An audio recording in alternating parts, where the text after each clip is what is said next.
नमस्कार, FM news देख रहे हैं आप। मैं हूं आपके साथ प्रतीक्षा चहल और छत्तीसगढ़ की खबरों की शुरुआत करेंगे केंद्रीय मंत्री ज्योतिरादित्य सिंधिया की खबर के साथ, जहां वो रायपुर दौरे पर पहुंचे, जहां उन्होंने भाजपा कार्यालय में बजट में किए गए प्रावधानों पर जानकारी दी। उन्होंने कहा, वैश्विक महामारी कोरोना से कोई देश नहीं बचा, वहीं देश में आर्थिक गतिविधियों को सुचारू रूप से चलाना जरूरी था।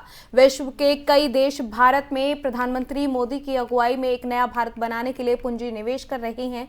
कहा, बजट में महिलाओं युवाओं के लिए योजना बनाई गई है। उन्होंने कहा, जब से प्रधानमंत्री मोदी ने कमान संभाली है, इसका आंकलन करें तो देश की आर्थिक स्थिति सुधरी है। पीएम मोदी ने 2014 में जब शासन संभाला, देश के अंदर का उत्पादन और निर्यात बढ़ा।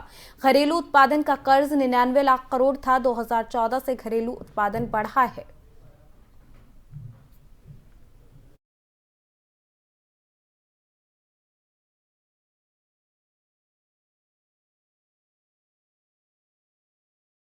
छत्तीसगढ़ की कैबिनेट मंत्री और करवधा से विधायक मोहम्मद अकबर ने अपने विधानसभा क्षेत्र में नागरिकों के साथ विधायक कार्यालय में वीडियो कॉन्फ्रेंसिंग के जरिए एक सौगात दी।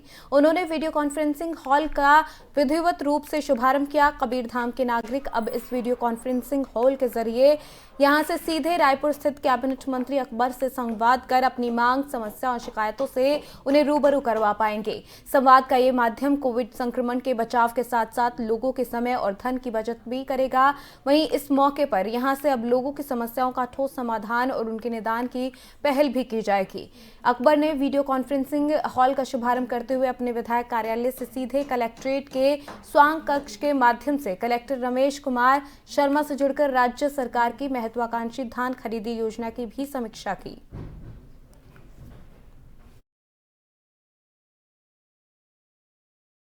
वहीं करवधा में कैबिनेट मंत्री अकबर ने बोडला जनपद पंचायत के 521 हितग्राहियों को राशन कार्ड वितरित किए।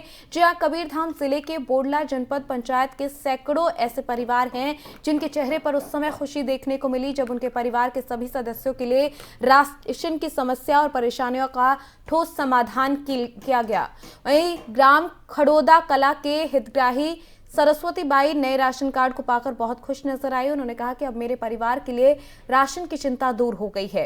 इसके लिए उन्होंने कैबिनेट मंत्री का आभार भी जताया और साथ ही साथ ये कहा कि इससे उनके परिवार को काफी खुशी मिलेगी। बता दें कि कैबिनेट मंत्री मोहम्मद अकबर ने इन सभी परिवारों को राज्य सरकार की प्राथमिकता वाली योजना सार्वभौम पीडीएस योजना के जोड़ते हुए राशन कार्ड वितरित किए हैं।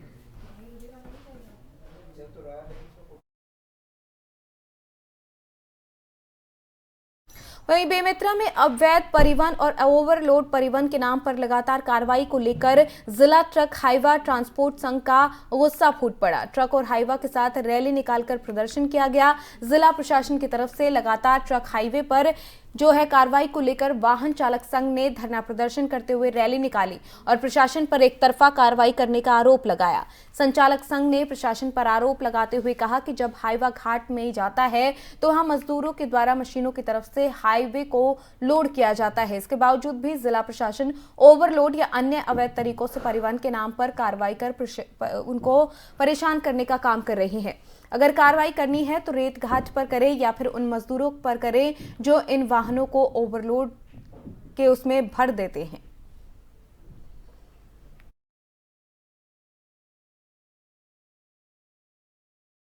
हाईवा मालिकों के ऊपर में लगातार कार्रवाई की जा रही है। अवैध गाड़ियां ला रहे हैं, रेती भर रहे हैं, घाट के ऊपर कार्रवाई हो नहीं रही है, परिवहन के ऊपर लगातार कार्रवाई की जा रही है। हमारी मांग ये है कि घाट वालों को भी बोला जाए कि अंडरलोड भर के दिया जाए। वहाँ पे घाट वाले हमको भर के देते हैं, ज़बरदस्ती भरे जाते हैं। 5-5 हज़ार रुपये लोडिंग ले रहे हैं। 600 रुपये रॉयल्टी का मूल्य इधर सरकार ने तय किया, उसका 1500 रुपये लिया जा रहा है। लोडिंग का अलग से 5000 रुपये लिया जा रहा है। हाईवा मालिक बहुत परेशान है। जगह जगह हमारी गाड़ियों को रोक के अवैध वसूली की जा रही है। कभी आरटीओ वाला हाथ मान लेते हैं, कभी माइनिंग वाला हाथ मान लेते हैं। हम हाईवा मालिक बहुत परेशान हो चुके हैं। हमारी गाड़ियों की लाख रुपये किस्त है। हमारे एक भाई की रॉयल्टी थी गाड़ी में, उसके बाद भी बेमेतरा में एसडीएम द्वारा गाड़ी को रोक के उसकी फाइन मारा गया।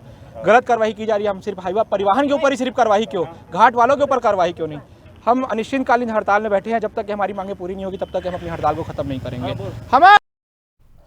वहीं रायपुर में पदोन्नति में आरक्षण के मामले को लेकर भीम आर्मी ने कई नियमों की धज्जियां उड़ाते हुए बड़ी संख्या में तालाब धरना स्थल पर प्रदर्शन किया। प्रदर्शन के बाद रैली को पुलिस की तरफ से स्प्रेशाला के पास रोका गया। रैली में शामिल कुछ प्रदर्शनकारी स्प्रेशाला के वापस होकर अलग रास्ते से जाकर पूरे रायपुर शहर में बड़ी तादाद में जमा होकर प्रदर्शन करने लगे और कुछ जगह पर सड़क पर बैठने लगे, जिससे सामान्य आवागमन की जो स्थिति थी उसको प्रभावित किया गया। पुलिस टीम की तरफ से लगभग 70 प्रदर्शनकारियों को कार्रवाई के नाम पर गिरफ्तार कर सेंट्रल जेल परिसर लाया गया, जहां 10 लोगों को कार्यपालिक दंडाधिकारी ने जेल भेज दिया और बाकी को जमानत पर रिहा कर दिया गया।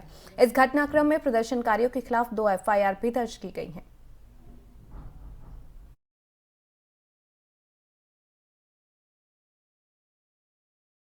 वहीं बेमेतरा जिले के बेरला ब्लॉक के ग्राम नेवारा में जनसुनवाई का कार्यक्रम रखा गया। बेमेतरा जिले के विभिन्न गांव के किसान और जनप्रतिनिधि जनसुनवाई के विरोध में यहां पर प्रदर्शन करने पहुंचे। जिले में लगातार जनसुनवाई के विरोध में प्रदर्शन किया जा रहा था और तीसरी बारी जनसुनवाई का कार्यक्रम रखा गया था। फैक्ट्री बनने को लेकर किसान काफी आक्रोशित हैं और काफी नाराज नजर आए। इस मौके पर किसानों ने क्या कुछ कहा, सुनिए जरा।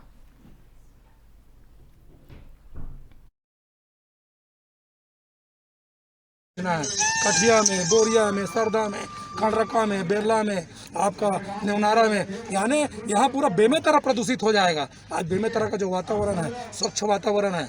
कुछ खंडरका तरफ और जो उधर खुड़मुड़ी उड़मुड़ी जो इलाका है, भिंभौरी इलाका है, ये सिलतरा उल्लास लगने के कारण यहाँ थोड़ी प्रदूषण की स्थिति है, लेकिन इधर साफ वातावरण है। सरकार इसको बर्बाद करने में तुली हुई है। यहाँ का स्वच्छ वातावरण को खराब करने का प्रयास किया जा रहा है।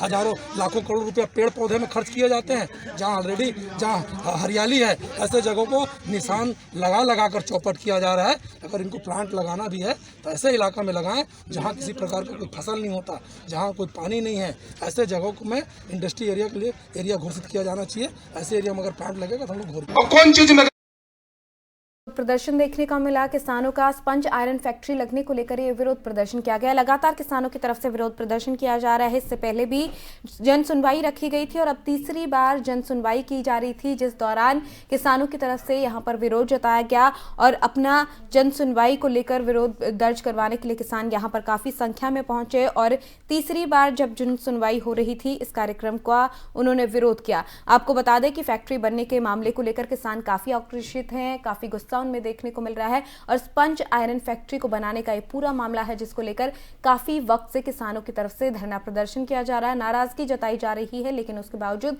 तीसरी बार ये जन सुनवाई का कार्यक्रम रखा गया था, लेकिन इसका भी किसानों की तरफ से विरोध किया गया। काफी संख्या में जो किसान हैं वो विरोध जताने के लिए यहां पर पहुंचे थे।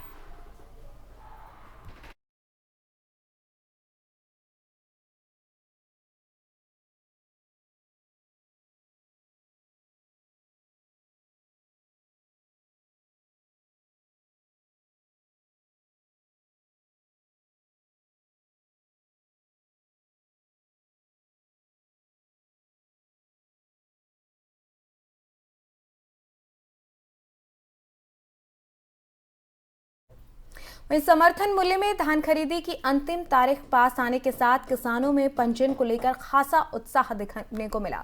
बता दें कि समर्थन मूल्य में धान खरीदी की अंतिम तारीख अब 7 फरवरी की गई है और उम्मीद जताई जा रही है कि तब तक सभी किसानों का पंजीकरण कर धान खरीदी को कंप्लीट कर लिया जाएगा। वहीं धान खरीदी केंद्र प्रभारियों ने अंतिम तारीख तक सभी पंजीयन कराए जाने और किसानों का धान खरीदने को लेकर दावा किया है और ऐसे में कांकेर जिले के अंतागढ़ थाना धान खरीद केंद्र में जाकर हमारे संवाददाता विजय साहू ने वहां का जायजा लिया और क्या कुछ वहां पर जायजा लिया गया है, क्या कुछ जो जमीनी हालात हैं उनका जायजा देखिए इस रिपोर्ट में। छत्तीसगढ़ शासन के निर्देश अनुसार समर्थन मूल्य में धान खरीदी की तिथि 1 दिसंबर से 31 जनवरी तक था, परंतु क्षेत्र में पानी होने के कारण बहुत से किसानों के धान नहीं खरीद पाए थे, जिसके चलते छत्तीसगढ़ शासन किसानों के हित में 1 सप्ताह का समय और बढ़ा, जो कि अब अंतिम तिथि में है। आज हम पहुंचे हैं अंतागढ़ के धान खरीदी केंद्र में, जहां पे हम जानते हैं खरीदी प्रभारी से अभी तक जो कि धान खरीदी का अंतिम तिथि समाप्त होने जा रहा है और कितने किसान बचे हैं और कितने के संपूर्ण हो चुके हैं। जी आप बताएंगे कि अब धान खरीदी केंद्र समय का अंतिम तिथि आ रहा है, अब तक कितने धान किसान खरीद चुके हैं? अभी लगभग 1178 किसान का हो गया है लगभग अभी खत्म ही होने वाला है, 2-4 दिन में वो भी समाप्त हो जाएगा किसान। और अंतागढ़ धान खरीदी केंद्र में कितने किसानों का पंजीयन हुआ था? पंजीयन तो किसान 1742 किसान का होगा। मतलब लगभग पूर्णतः होने हाँ, वाला पूर्णतः होने वाला है। है। निश्चित ही धान खरीदी केंद्र के प्रभारी के हिसाब से यहाँ पे जो किसान हैं उनके धान कंप्लीट हो चुके हैं, धान बचे। वही हम किसानों से भी जानना चाहेंगे कि या इस समय की जो हर साल की जो जिस प्रकार से धान खरीदी केंद्र में चुत्तू में हो जाता, देखा जाता था कि क्षेत्र के बहुत से किसानों के द्वारा आंदोलन भी करने ऐसा समय मौजूद हुआ था, परंतु इस साल किसी प्रकार से कोई आंदोलन नहीं किया। किसान अपने मुख से बताएंगे कि शांति ढंग से धान खरीदी केंद्र में कोई परेशानी हुई है या शांति ढंग से हुई है। जी आप बताएंगे कि हर साल देखा जाता था कि क्षेत्र में धान खरीदी को लेकर बड़े आंदोलन किए जाते थे, परंतु इस समय ऐसा नहीं दिख रहा है। किस हद तक यह सही है या कैसा है? इस बार की जो धान खरीदी है वास्तव में शांतिप्रिय रहा, किसी प्रकार से कहीं आंदोलन की आवश्यकता नहीं रहा और शांति जो है पूरे ढंग से यहाँ किसान अपना धान बिक्री किए। जी, किसानों का मत है कि बिल्कुल शांति ढंग से रहे। पर्सन हेमंत कश्यप के साथ विजय कुमार साहू, FM न्यूज़, अंतागढ़। तो समर्थन मूल्य को लेकर धान खरीदी जो की जा रही है उसकी अंतिम तिथि 7 फरवरी तक है और 7 फरवरी तक अब किसानों के जो धान है उसकी खरीदी की जाएगी और ऐसे में पंजीयन को लेकर किसानों में खासा उत्साह देखने को मिल रहा है। तमाम व्यवस्थाएं करने की बात प्रशासन की तरफ से कही गई है। तस्वीरें भी आपको हमने दिखाई, साथ ही साथ हमारे रिपोर्टर ने वहां का जायजा लिया था, वो भी आप तक हमने पहुंचाया। और आपको बता दें कि तारीख बढ़ने के साथ किसानों की उम्मीदें भी बढ़ गई हैं कि अब ज्यादा से ज्यादा धान खरीदी होगी। उनके धान को खरीद कर जो है उनको समय पर जो है कीमत उनको अदा कर दी जाएगी, ये उम्मीद किसानों की तरफ से की जा रही है। पहले जो धान खरीदी की तारीख थी वो पहले थी, लेकिन अब उसको बढ़ाकर 7 फरवरी तक किया गया है, जिससे किसानों को उम्मीद है कि सभी किसानों का जो धान है उसे खरीद लिया जाएगा। और साथ ही पंजीयन को लेकर भी किसानों में खासा उत्साह दिखा। प्रशासन की तरफ से दावा किया गया है कि जो तमाम किसान हैं उनका पंजीकरण कर और जो तारीख है 7 फरवरी की जो तारीख है उस तक धान खरीदी की जो पूरी प्रक्रिया है उसको पूरा कर लिया जाएगा। आपको बता दें कि अगर पूरे सीजन की बात की जाए तो अभी तक छत्तीसगढ़ राज्य में समर्थन मूल्य पर 97.71 लाख मीट्रिक टन धान खरीदी जा चुकी है, जो पूरे छत्तीसगढ़ की बात है। अगर बस्तर की बात करें तो बस्तर की तस्वीरें आपको दिखा रहे हैं, जहां धान खरीदी को लेकर किसानों में खासा उत्साह देखने को मिल रहा है। तमाम जो प्रशासन की तरफ से वादे किए गए हैं उनको पूरा करने की बात कही जा रही है और पंजीयन की तारीख बढ़ गई है। अब किसानों का पंजीयन कर उनके इस धान को खरीदने की बात किसानों के लिए प्रशासन की तरफ से कही गई है। उनका कहना है कि जो पंजीकरण की आखिरी तारीख है तब तक सभी किसानों का पंजीकरण कर धान को खरीद लिया जाएगा। उम्मीद यही है कि सभी किसानों का धान खरीद लिया जाएगा। तो ऐसे में तस्वीरें आपको बस्तर से दिखा रहे हैं, जहां पर धान खरीदी को लेकर तमाम व्यवस्थाएं करने की बात प्रशासन की तरफ से कही गई है। उसका जायजा हमारे संवाददाता ने लिया था, वो तस्वीरें हमने आपको दिखाई थी और आपको बाकी तस्वीरें भी दिखा रहे हैं कि किस तरीके से वहां पर काम हो रहा है और किसानों से धान खरीदी को लेकर व्यवस्थाओं के तमाम दावे किस तरीके से पूरे किए जा रहे हैं। आपको बता दें कि 7 फरवरी को धान खरीदी की अंतिम तिथि है और तब तक प्रशासन की तरफ से सभी किसानों के धान को खरीदने का दावा किया गया है और कहा गया है कि तब तक उम्मीद है कि सभी किसानों का पंजीकरण कर धान को खरीद लिया जाएगा।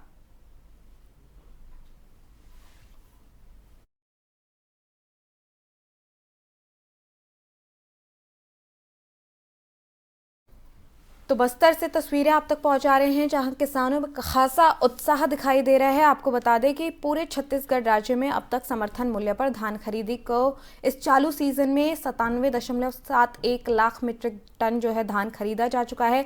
प्रदेश में अब तक 21,74,000 किसानों ने धान बेचा है और अब उम्मीद जताई जा रही है कि 7 फरवरी तक धान की जो सभी किसान हैं उनसे खरीदी कर ली जाएगी। बस्तर में तमाम व्यवस्थाएं की गई हैं। अंतागढ़ की मंडी की तस्वीरें आपको हमने दिखाई, साथ ही साथ ये भी दिखाया कि किस तरीके से व्यवस्थाओं का दावा प्रशासन की तरफ से किया गया है और असल में वहां पर जमीनी तौर पर किस तरीके से काम हो रहा है। जमीनी हकीकत आपको हमने दिखाई, जायजा वहां का हमारे संवाददाता विजय साहू ने लिया था। तस्वीरों में आप देख सकते हैं कि धान खरीदी का काम पूरे जोर शोर से चल रहा है और ऐसे में सबसे बड़ी बात यह है कि 7 फरवरी तक ये दावा किया गया है कि सभी किसानों के धान को खरीद लिया जाएगा और किसी भी किसान को समस्या नहीं आने दी जाएगी, ये बात कही जा रही है। और इसी बात को लेकर किसानों में खासा उत्साह है। किसान चाहते हैं कि 7 फरवरी तक सभी का पंजीकरण हो जाए और सभी किसानों के धान को खरीद लिया जाए और साथ ही साथ किसानों को जो है समय पर उनके धान की कीमत भी मिल जाए ताकि वो अगली फसल के लिए अपनी तैयारियों को पूरा कर सकें। तो 7 फरवरी तक धान खरीदी होनी है और ऐसे में पंजीकरण को लेकर प्रशासन की तरफ से तमाम व्यवस्थाएं की गई हैं और दावा किया गया है कि 7 फरवरी तक सभी किसानों के धान को खरीद लिया जाएगा। और ये तस्वीरें सिर्फ बस्तर की नहीं, और ऐसी ही तस्वीरें अलग अलग जगहों से भी आ रही हैं जहां पर धान खरीदी को लेकर तमाम व्यवस्थाएं करने की बात की जा रही है। लेकिन फिलहाल बस्तर की तस्वीरें हम आपको दिखा रहे हैं जहां पर जायजा लिया हमारे संवाददाता विजय साहू ने और तमाम रिपोर्ट आप तक हम पहुंचा रहे हैं कि किस तरीके से धान खरीदी हो रही है और किसानों में किस तरीके से उत्साह देखने को मिल रहा है। 7 फरवरी तक पंजीकरण कर सभी किसानों के धान की खरीदी की बात प्रशासन की तरफ से कही गई है।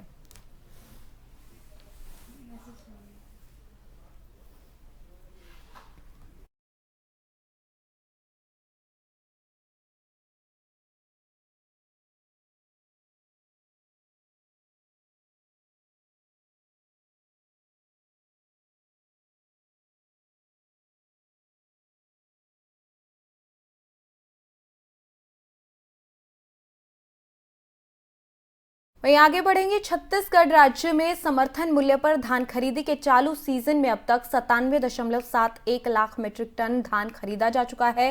प्रदेश में अब तक 21,74,000 किसानों ने धान बेचा है।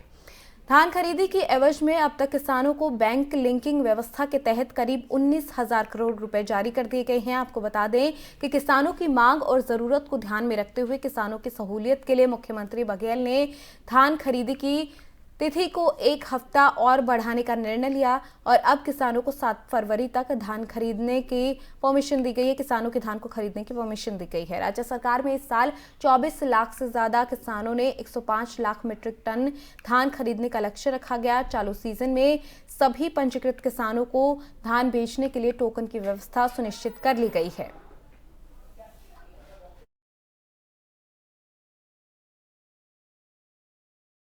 वहीं सरगुजा जिले में धान खरीदी की बेहतर व्यवस्था के कारण किसानों को धान खरीदी के अंतिम दिनों में कोई भी परेशानी नहीं हो रही। यही वजह है कि अब तक जिले में पिछले साल की तुलना में 23% ज्यादा धान की खरीदी हो चुकी है। अब भी कई केंद्रों में किसान पहुंच रहे हैं। कलेक्टर संजीव कुमार झा और जिला पंचायत सीईओ विनय कुमार लंगे खुद धान खरीदी केंद्रों पर पहुंचे और निरीक्षण किया। इसका उद्देश्य यही है कि धान खरीदी के अंतिम समय में वाजिब किसानों को धान बेचने में किसी तरीके की कोई परेशानी ना हो, अवैध धान खपाने में आने वाले बिचौलियों और कोचियों पर कार्रवाई की जा सके। शुक्रवार को कलेक्टर संजीव कुमार झा धान खरीदी केंद्र दरिमा पहुंचे, जहां उन्होंने चुपचाप किसानों के बीच पहुंचकर व्यवस्था का जायजा लिया।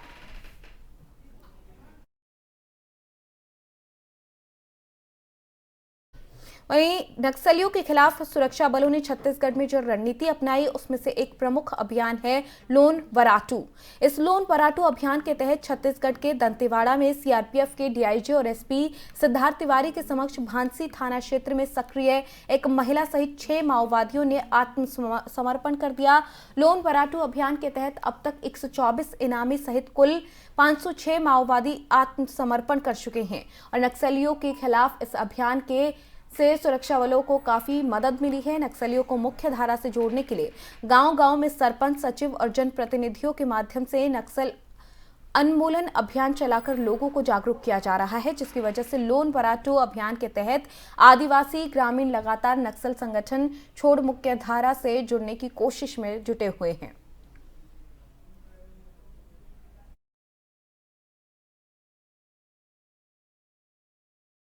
माननीय collector Shri Deepak Soni, DIG sir एवं निवर्तमान एसपी जो पहले यहाँ पे काफ़ी लंबे समय तक पदस्थ थे, डॉक्टर अभिषेक पल्लव के द्वारा एक काफ़ी बेहतरीन एक पॉलिसी स्टार्ट की गई है, जिसके अंदर जनता से यही अपील किए रहे हैं और हम लोग भी यही अपील कर रहे हैं कि वो जल्दी से जल्दी मुख्य धारा में आके जुड़ें और हिंसा का राह छोड़ें।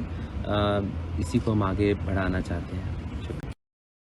वहीं बेमेतरा में पुलिस प्रशासन ने सख्त कार्रवाई करते हुए शराब तस्कर को गिरफ्तार किया, जिसके पास से पुलिस ने 50 पौवा देसी शराब बरामद की। वहीं वाहन को भी जब्त कर लिया गया। बताया जा रहा है कि पुलिस को मुखबिर की तरफ से सूचना मिली थी। सूचना पर पुलिस ने आरोपी को पुराना बस स्टैंड सिग्नल चौक में घेराबंदी कर पकड़ा। आरोपी चंदनू के पास से 50 पौवा देसी शराब जिसकी कीमत 6,000 रुपए बताई जा रही है उसको जब्त किया। वहीं आरोपी के वाहन को भी जब्त कर लिया गया। पुलिस ने फिलहाल आरोपी के खिलाफ मामला दर्ज कर जांच शुरू कर दी है।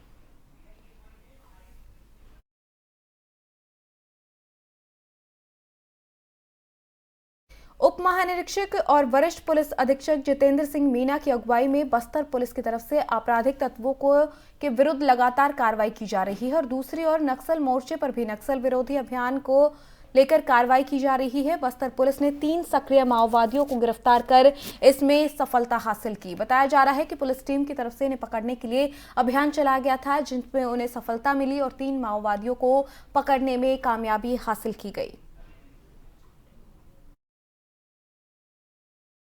अधिकारियों के निर्देश पर जो है लगातार नक्सल विरोधी अभियान संचालित किया जा रहा है और नक्सल विरोधी अभियान में आज बस्तर पुलिस को जो है 3 सक्रिय माओवादियों को गिरफ्तार कर कार्यवाही करने में सफलता मिली है। बस्तर जिले से डीआरजी और जिला बल की संयुक्त टीम नक्सल विरोधी अभियान हेतु जो है कटे कल्याण दरबार क्षेत्र की ओर रवाना हुई थी और इस दौरान जो है कुछ सक्रिय माओवादियों की उपस्थिति की सूचना मिलने पर कटे कल्याण और दरबार क्षेत्र में जो है नड़ेनार गांव में जो है घेराबंदी किया गया, जिस दौरान जो है 3 संदिग्ध व्यक्ति मिले जिनसे पूछताछ करने पर गुड्डी पोडियामी, लखमा कवासी और हिड़मा पोडियामी 3 संदिग्ध व्यक्ति मिले और जिनसे पूछताछ करने पर इसमें जो संदेही है गुड्डी पोडियामी ये जो है क्षेत्र का जो है जन मिलिशिया कमांडर है और जो लखमा कवासी है वो भी जो है क्षेत्र का सक्रिय माओवादी है। इसके अतिरिक्त हिड़मा पोडियामी भी जो है नक्सल गतिविधियों में जो है संलिप्त होना स्वीकार किया गया है और इस मामले के जो गुड्डी पोडियामी और लक्ष्मा कवासी हैं ये जो है वर्ष 2021 में सुखराम मड़कामी नामक व्यक्ति की हत्या में जो है संलिप्त रहना इनके द्वारा स्वीकार किया गया है और इस मामले में चौकी पखनार के अंतर्गत जो है तीनों सक्रिय माओवादियों को जो है गिरफ्तार किया गया है जिन्हें न्यायिक रिमांड पर न्यायालय रवाना किया जा रहा है। बस्तर जिले में कबीरधाम पुलिस अधीक्षक डॉक्टर लाल उमेद सिंह की अगुवाई में अतिरिक्त पुलिस अधीक्षक मनीषा ठाकुर और अनुभागीय अधिकारी मोनिका सिंह परिहार के दिशा निर्देश में थाना क्षेत्र में सड़क दुर्घटनाओं में कमी लाने के लिए विशेष प्रयास किए जा रहे हैं।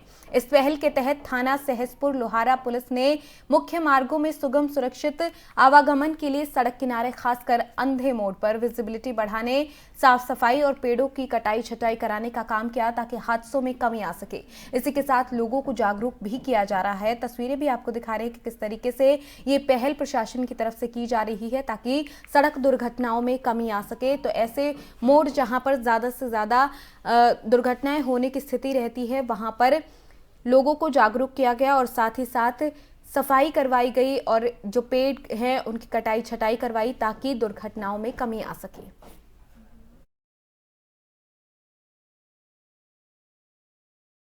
वहीं छत्तीसगढ़ राज्य में कृषि के क्षेत्र में नवाचार का एक नया दौर शुरू हुआ। कृषि के नवाचार और जैविक उत्पादों सहित छत्तीसगढ़ सरकार की सुराजी योजना के सुखद परिणामों पर आधारित जीवंत प्रदर्शनी साइंस कॉलेज मैदान में लगाई गई। बीते 3 सालों से राज्य के किसानों ने कृषि वैज्ञानिकों की मदद से कई नवाचार किए। कृषि और उससे संबंधित इन नवाचारों को विकास प्रदर्शनी में कृषि, उद्यानिकी, पशुपालन, मत्स्य पालन विभाग द्वारा संयुक्त रूप से कृषि विभाग के पंडाल में प्रदर्शित किया गया। कृषि मंत्री रविंद्र चौबे विकास प्रदर्शनी का मुआयना करने पहुंचे। इस दौरान छत्तीसगढ़ योग आयोग के अध्यक्ष ज्ञानेश शर्मा, मुख्यमंत्री के सचिव डॉक्टर एस भारतीदासन, संचालक कृषि यशवंत कुमार सहित अन्य अधिकारी भी मौजूद रहे।